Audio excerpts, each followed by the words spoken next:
అక్కడ. అది ఒక లిమిట్ ఉంది, అంతకు మించి ఇవ్వరు.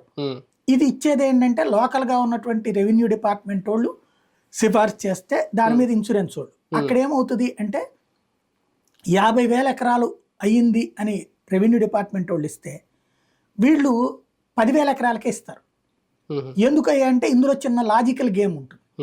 ఒకటి, లోకల్గా ఉన్నటువంటి రాజకీయ పార్టీల ఒత్తిడితో పంట వెయ్యనోళ్ల పొలాలు కూడా ఇందులో రాసేస్తారు దాంట్లో.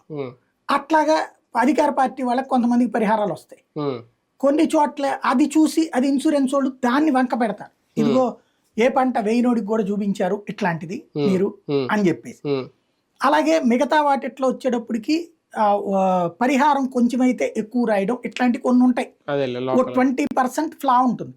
దాన్ని అడ్డు పెట్టుకుని ఇన్సూరెన్స్ వీళ్ళు 100ది 10 మందికే చేస్తారు, ఇస్తాం. దానివల్ల ఆ తీసుకున్న వాడిలో సంతృప్తి తక్కువే, ఎందుకంటే మనం పోయింది ₹1,00,000 అయితే 25,000 30,000 వచ్చిందని.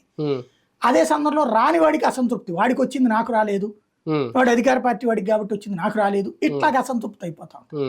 అది ఒక రకంగా జగన్కి పెచ్చింగ్ అయింది. జగన్ గెలవడంలో అదొక కీలక పాత్ర. అయితే జగన్ ఏం చేశాడంటే ఈ ఇన్సూరెన్స్ ప్రతిసారి రైతు దగ్గర కట్టాక కేంద్రాన్ని కట్టాక రాష్ట్ర ప్రభుత్వ వాటా ఎంత అన్నది అడుగుతారు కదా.